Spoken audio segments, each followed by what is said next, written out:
All right, friends, we're talking about section 1.5 in Math 105, and today we're modeling with linear equations.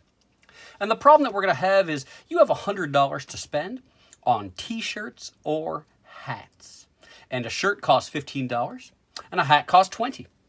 We need to express H, the total number of hats you can buy, as a function of the t-shirts. So we have H and we have T, and what we're going to build here is our constraint equation.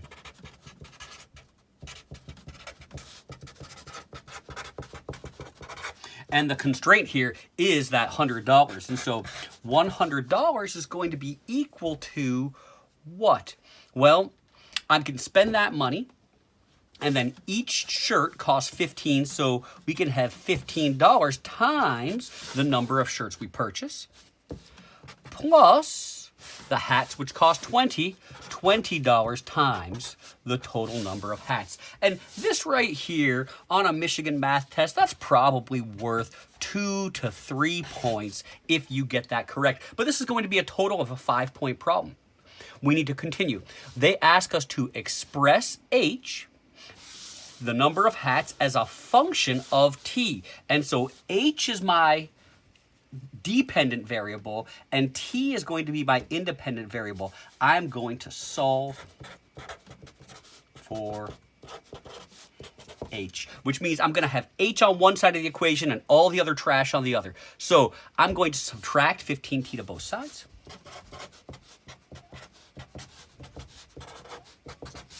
And now I can divide the entire equation by 20, and I'm going to slow my roll here. I'm going to do 100 minus 15t over 20 is equal to h, and this is just fine. But what it doesn't really do is it doesn't tell me what the slope is and what the initial value is. And so I'm going to separate this into two fractions, 100 over 20 minus 15 over 20t equals h.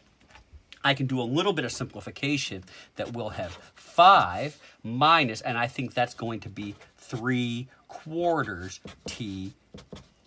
Or we could write that as 5 minus 0.75 t, and we can have our solution. I think our next job is to let's visualize this situation just to see what it is we have. And we can have an h-axis. We can have a t-axis. And what we can see here is when t is 0, we're here at 5. And then our line is decreasing.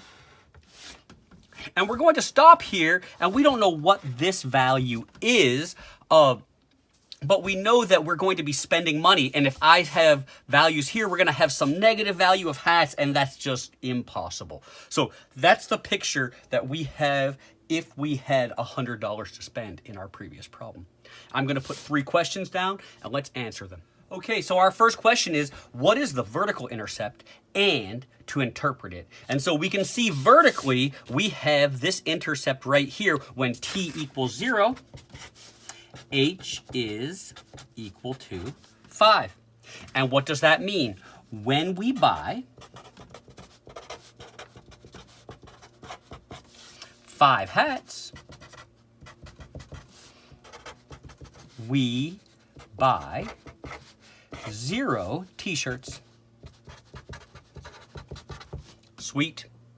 Now, if we're looking for the horizontal intercept, this point, this is where h equals 0. And if I go back, and I'm going to re-express this as a fraction, 5 minus 3/4 t equals 0, and let's add this term. So we'll have 3/4 t is equal to 5. And what I'm going to do here is I'm going to multiply both sides by 4/3. And here you can see that murder occurs.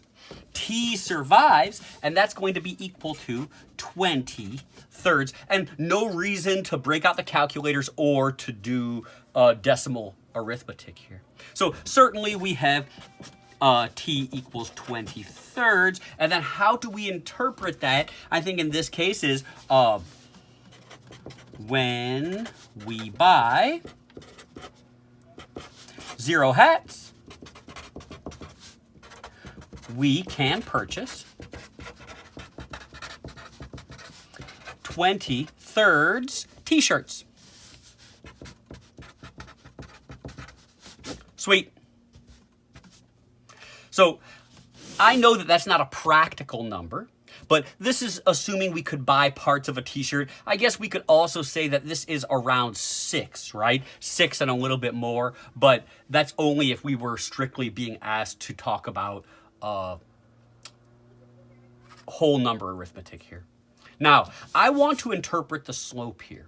And in order to interpret the slopes, we should understand that the 5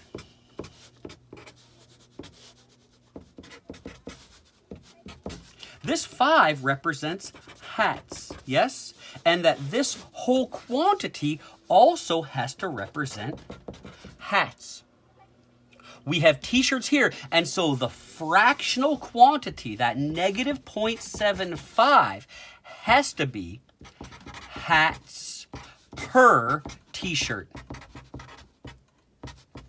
We multiply that hats per t-shirt by t, and t-shirts murder one another, and I'm left with hats alone. So what does this say? What does this say? We could say for every t-shirt we buy, each additional t-shirt I buy, I can buy 3/4 of a hat fewer.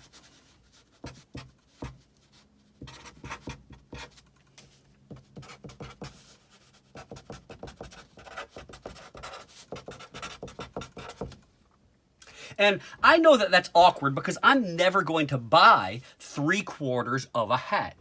But if we go back to our fractional look at the slope 3/4, we could say for every 4 shirts,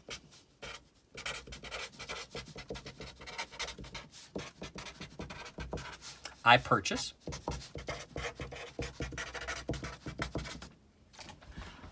I may then buy purchase 3 fewer hats. So I like this interpretation very, very much. It makes more sense to play with the whole number arithmetic.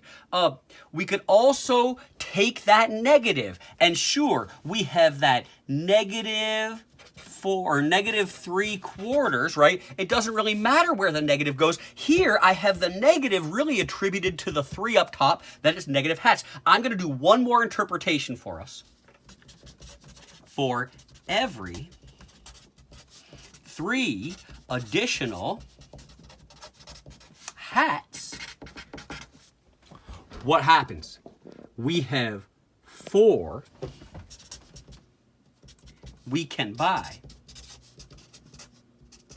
4 fewer shirts. And there, for this last interpretation, I'm kind of taking that 3/4 and I'm putting the negative down there, that the hats are increasing and so the shirts have to go down.